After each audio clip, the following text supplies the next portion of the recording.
Speaker Ramesh Kumar ಅವರೀಗ ಸದನಕ್ಕೆ ಆಗಮಿಸಿದ್ದಾರೆ. ಬಿಜೆಪಿಯ ಶಾಸಕರು ರಾಜ್ಯಪಾಲರ ಭಾಷಣವನ್ನು ಮೊಟಕುಗೊಳಿಸುವಂತ ಸಂಬಂಧ ವಂದೇ ಮಾತರಂ ಸುಜಲಾಂ ಸುಫಲಾಂ ಮಲಯಜ ಶೀತಲಾಂ ಸಸ್ಯ ಶ್ಯಾಮಲಾಂ ಮಾತರಂ ವಂದೇ ಮಾತರಂ ವಂದೇ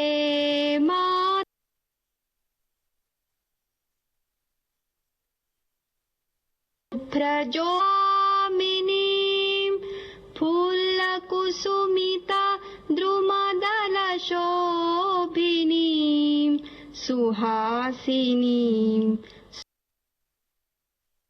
ಸುಹಾಸಿನೀಂ ಸುಖದಾಂ ವರದಾಂ ಮಾತರಂ ವಂದೇ ಮಾತರಂ ವಂದೇ ಮಾತರಂ.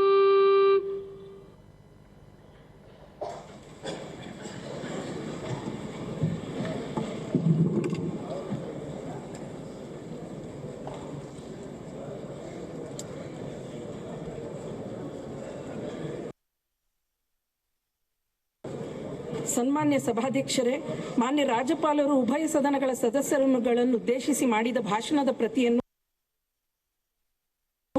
ಮಂಡಿಸಲಾಗಿದೆ. ಸಂತಾಪ ಸೂಚನೆ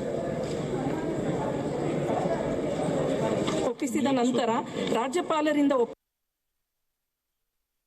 ಖಂಡಿಸುತ್ತಿದ್ದೇನೆ. ಮಂಡಿಸಲಾಗಿದೆ.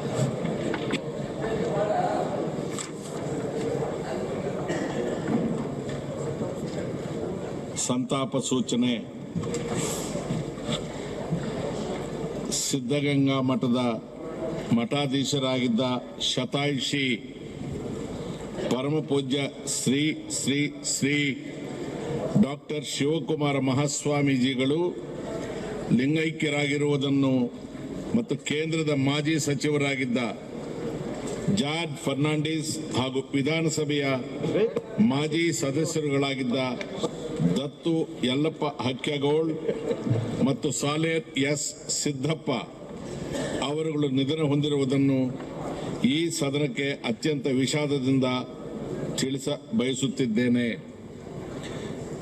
ದಯಮಾಡಿ ಸಂತಾಪ ಸೂಚಕ ನಿರ್ಣಯವನ್ನು ಮಂಡಿಸುವಾಗ ತಮ್ಮ ತಮ್ಮ ಸ್ಥಾನಗಳಲ್ಲಿ ಆಸೀನರಾಗಿರಬೇಕೆಂದು ಸೂಚಿಸ್ತಾ ಇದ್ದೇನೆ. ಈ ಸ್ಥಿತಿ ಬರಬಾರದು ನಮ್ಮ ಅಸೆಂಬ್ಲಿಗೆ. ಸಂತಾಪ ಸೂಚಕ ನಿರ್ಣಯ ತೆಗೆದುಕೊಳ್ಳುವಾಗಲೂ ಕೂಡ ಸಂಭಾಷಣೆಗಳಲ್ಲಿ ಇರೋದಾದ್ರೆ ಆ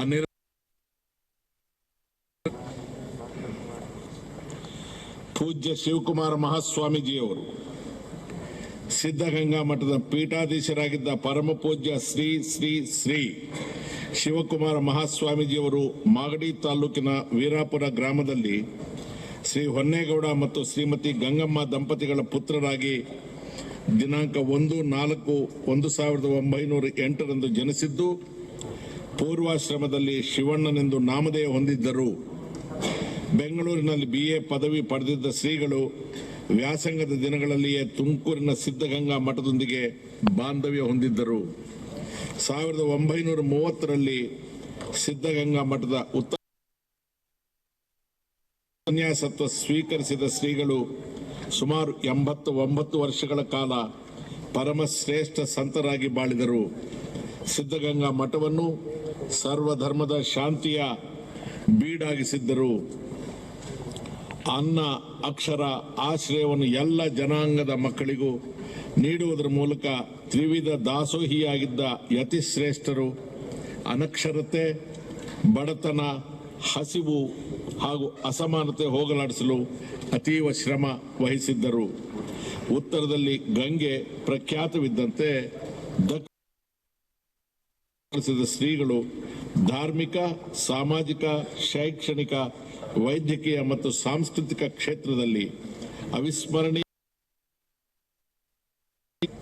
ಬದುಕಿನುದ್ದಕ್ಕೂ ಕಾಯಕ ಯೋಗಿಯಾಗಿಯೇ ಇದ್ದ ಶ್ರೀಗಳು ತ್ಯಾಗದ ಪ್ರತಿರೂಪವಾಗಿದ್ದರು. ಕರ್ನಾಟಕ, ಬೆಂಗಳೂರು ಮತ್ತು ತುಮಕೂರು ವಿಶ್ವವಿದ್ಯಾಲಯಗಳು ಶ್ರೀಗಳಿಗೆ ಗೌರವ ಡಾಕ್ಟರೇಟ್ ನೀಡಿ ಗೌರವಿಸಿವೆ. ಅಲ್ಲದೆ ಕರ್ನಾಟಕ ರತ್ನ ಮತ್ತು ಪದ್ಮಭೂಷಣ ಪ್ರಶಸ್ತಿಗಳು ಅರಸಿ ಬಂದಿದ್ದವು. ಶ್ರೀಗಳ ಜೀವನವೇ ಮನುಕುಲಕ್ಕೆ ಒಂದು ಸಂದೇಶವಾಗಿದ್ದು, ನಡೆದಾಡುವ ದೇವರೆಂದೇ ಶ್ರೀಗಳು ನಾಡಿನಲ್ಲಿ ಪ್ರಖ್ಯಾತಿಯಾಗಿದ್ದರು. ಡಾಕ್ಟರ್ ಶಿವಕುಮಾರ ಮಹಾಸ್ವಾಮೀಜಿಯವರು ದಿನಾಂಕ 21/1/2019 ಲಿಂಗೈಕ್ಯರಾಗಿರುತ್ತಾರೆ. ಜಾರ್ಜ್ ಫೆರ್ನಾಂಡಿಸ್. ಶ್ರೀ ಜಾರ್ಜ್ ಫೆರ್ನಾಂಡಿಸ್ ಅವರು ದಿನಾಂಕ 3/6/1930 ಮಂಗಳೂರಿನಲ್ಲಿ ಜನಿಸಿದ್ದು, ಮೆಟ್ರಿಕ್ಯುಲೇಷನ್ ಶಿಕ್ಷಣವನ್ನು ಪೂರೈಸಿದ್ದ ಇವರು ವೃತ್ತಿಯಲ್ಲಿ ಪತ್ರಕರ್ತರಾಗಿದ್ದರಲ್ಲದೆ ಪ್ರವೃತ್ತಿಯಲ್ಲಿ ಕಾರ್ಮಿಕ ಮುಖಂಡರಾಗಿದ್ದರು. ಬೆಂಗಳೂರಿನ ಸೇಂಟ್ ಪೀಟರ್ಸ್ ಸೆಮಿನಾರ್ಗೆ ರೋಮನ್ ಕ್ಯಾಥೋಲಿಕ್ ಪಾದ್ರಿಯಾಗಿ ತರಬೇತಿ ಪಡೆದು ತದನಂತರ 1949ರಲ್ಲಿ ಕೆಲಸವನ್ನರಿಸಿ ಮುಂಬೈಗೆ ತೆರಳಿ ಅಲ್ಲಿ ಸಾರಿಗೆ ಹಾಗೂ ಹೋಟೆಲ್ಗಳಲ್ಲಿ ನಡೆಯುತ್ತಿದ್ದ ದೌರ್ಜನ್ಯದ ವಿರುದ್ಧ ಕಾರ್ಮಿಕರನ್ನು ಸಂಘಟಿಸುತ್ತಾ ನ್ಯಾಯಕ್ಕಾಗಿ ಹೋರಾಟ ನಡೆಸಿದ್ದರಲ್ಲದೆ 1950ರಲ್ಲಿ ಕಾರ್ಮಿಕರ ಚಳವಳಿಯ ಪ್ರಮುಖ ನಾಯಕರಾಗಿ ಹೊರಹೊಮ್ಮಿದರು. 1961ರಿಂದ 67ರವರೆಗೆ ಮುಂಬೈ ಮುನ್ಸಿಪಲ್ ಕಾರ್ಪೊರೇಷನ್ನ ಸದಸ್ಯರಾಗುವ ಮೂಲಕ ಸಾರ್ವಜನಿಕ ಜೀವನಕ್ಕೆ ಪಾದಾರ್ಪಣೆ ಮಾಡಿದ ಇವರು ಶೋಷಿತ ಕಾರ್ಮಿಕರ ಪರವಾಗಿ ನಿರಂತರ ಹೋರಾಟ ನಡೆಸಿದ್ದರು. 1967ರಲ್ಲಿ ನಡೆದ 4ನೇ ಲೋಕಸಭೆಗೆ ಬಾಂಬೆ ದಕ್ಷಿಣ ಕ್ಷೇತ್ರದಿಂದ ಆಯ್ಕೆಗೊಂಡ ಫರ್ನಾಂಡಿಸ್ ಅವರು 1997, 1980, 1989, 1991, 1996, 1998, 1999 ಮತ್ತು 2004ರಲ್ಲಿ ಕ್ರಮವಾಗಿ 6, 7, 9, 10, 11, 12, 13 ಮತ್ತು 14ನೇ ಲೋಕಸಭೆಗೆ ಚುನಾಯಿತರಾಗಿದ್ದ ಇವರು 1977 ಮಾರ್ಚ್ನಿಂದ ಜುಲೈವರೆಗೆ ಕೇಂದ್ರದ ಸಂಪರ್ಕ ಸಚಿವರಾಗಿ, ನಂತರ 77ರಿಂದ 79ರವರೆಗೆ ಕೈಗಾರಿಕಾ ಸಚಿವರಾಗಿ, 89ರಿಂದ 90ರವರೆಗೆ ರೈಲ್ವೆ ಸಚಿವರಾಗಿ ಹಾಗೂ 98ರಿಂದ 2004ರವರೆಗೆ ರಕ್ಷಣಾ ಸಚಿವರಾಗಿ ಕಾರ್ಯನಿರ್ವಹಿಸಿದ್ದು, ಆ ಅವಧಿಯಲ್ಲೇ ಪೋಖ್ರಾನ್ ಅಣ್ವಸ್ತ್ರ ಪರೀಕ್ಷೆಯ ಉಸ್ತುವಾರಿ ವಹಿಸಿದರು. ಇವರು ರೈಲ್ವೆ ಸಚಿವರಾಗಿದ್ದಾಗ ಉತ್ತರ ಕನ್ನಡದ ಮೈಲಿಗಲ್ಲು ಎಂದೇ ಭಾವಿಸಲಾಗುವ ಕೊಂಕಣ ರೈಲ್ವೆ ಯೋಜನೆಯ ಹರಿಕಾರರಾಗಿ ಜನರ ಮನದಲ್ಲಿ ಚಿರಸ್ಥಾಯಿಯಾಗಿದ್ದಾರೆ. ಬಹುಭಾಷೆಗಳನ್ನು ಬಲ್ಲ ಉತ್ತಮ ವಾಗ್ಮಿಯಾಗಿದ್ದ ಫರ್ನಾಂಡಿಸ್ ಅವರು 1994ರಲ್ಲಿ ರೈಲ್ವೆ ಕಾರ್ಮಿಕರ ಪರವಾಗಿ ಮುಷ್ಕರದ ನೇತೃತ್ವ ವಹಿಸಿದ್ದರಲ್ಲದೆ 75ರಲ್ಲಿ ತುರ್ತು ಪರಿಸ್ಥಿತಿಯ ವಿರುದ್ಧ ಹೋರಾಟ ನಡೆಸಿದ್ದರು. ಜಾರ್ಜ್ ಫರ್ನಾಂಡಿಸ್ ಅವರು ಬದುಕಿನುದ್ದಕ್ಕೂ ಸರಳ ಜೀವನ ನಡೆಸುತ್ತಾ ದಕ್ಷ ಮತ್ತು ಪ್ರಾಮಾಣಿಕರಾಗಿ ಸಾರ್ವಜನಿಕ ಸೇವೆಯನ್ನು ಕೈಗೊಳ್ಳುತ್ತಾ ಹಲವಾರು ಪತ್ರಿಕೆಗಳ ಸಂಪಾದಕರಾಗಿ ಸೇವೆ ಸಲ್ಲಿಸಿರುತ್ತಾರೆ. ಜಾರ್ಜ್ ಫರ್ನಾಂಡಿಸ್ ರವರು ದಿನಾಂಕ 29/1/2019 ನಿಧನ ಹೊಂದಿರುತ್ತಾರೆ. ದತ್ತು ಯಲ್ಲಪ್ಪ ಹಕ್ಯಾಗೋಳ್.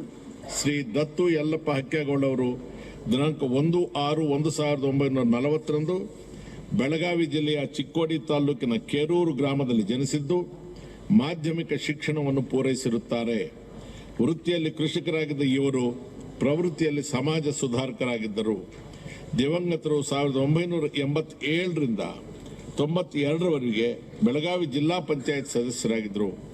ಅತ್ಯಂತ ಸರಳ ಜೀವನ ನಡೆಸುತ್ತಿದ್ದ ಇವರು 2004ರಲ್ಲಿ 12ನೇ ವಿಧಾನಸಭೆಗೆ ಚಿಕ್ಕೋಡಿ ಮೀಸಲು ಕ್ಷೇತ್ರದಿಂದ ಚುನಾಯಿತರಾಗಿ ಸೇವೆ ಸಲ್ಲಿಸಿದ್ದರು. ದತ್ತು ಯಲ್ಲಪ್ಪ ಹಕ್ಯಾಗೋಳ್ ಇವರು ದಿನಾಂಕ 28/12/2018 ನಿಧನ ಹೊಂದಿರುತ್ತಾರೆ. ಸಾಲೇರ್ ಎಸ್ ಸಿದ್ದಪ್ಪ. ಶ್ರೀ ಸಾಲೇರ ಎಸ್ ಸಿದ್ದಪ್ಪ ಇವರು ಭದ್ರಾವತಿ ತಾಲೂಕಿನ ಬಾಳೆಮೂರ್ನಹಳ್ಳಿಯಲ್ಲಿ ದಿನಾಂಕ 16/1/1939 ಜನಿಸಿದ್ದು, ಕಾನೂನು ಪದವೀಧರರಾಗಿದ್ದರು. ವೃತ್ತಿಯಲ್ಲಿ ಕೃಷಿಕರಾಗಿದ್ದ ಇವರು ಪ್ರವೃತ್ತಿಯಲ್ಲಿ ನ್ಯಾಯವಾದಿಯಾಗಿದ್ದರು. ಸಮಾಜವಾದಿ ಜನತಾ ಪಕ್ಷದ ಭದ್ರಾವತಿ ತಾಲೂಕಿನ ಅಧ್ಯಕ್ಷರಾಗಿದ್ದ ಇವರು ಶಾಂತವೇರಿ ಗೋಪಾಲ್ ಗೌಡರ ನೇತೃತ್ವದಲ್ಲಿ ನಡೆದ ಸಮಾಜವಾದಿ ಚಳುವಳಿಯಲ್ಲಿ ಸಕ್ರಿಯವಾಗಿ ಭಾಗವಹಿಸಿದ್ದರು. ಅಲ್ಲದೆ 1975ರಲ್ಲಿ ದೇಶದಲ್ಲಿ ಜಾರಿಗೆ ಬಂದ ತುರ್ತು ಪರಿಸ್ಥಿತಿ ವಿರುದ್ಧ ಹೋರಾಡಿ ಬಂಧಿತರಾಗಿದ್ದ ಇವರು ಸುಮಾರು 14 ತಿಂಗಳುಗಳ ಕಾಲ ಸೆರೆಮನೆ ವಾಸ ಅನುಭವಿಸಿದ್ದರು. ಭದ್ರಾವತಿ ತಾಲೂಕು ಅಭಿವೃದ್ಧಿ ಮಂಡಳಿಯ ಸದಸ್ಯರಾಗಿದ್ದ ದಿವಂಗತರು ತಾಲೂಕು ವಕೀಲರ ಸಂಘದ ಅಧ್ಯಕ್ಷರಾಗಿಯೂ ಕಾರ್ಯನಿರ್ವಹಿಸಿದ್ದರು.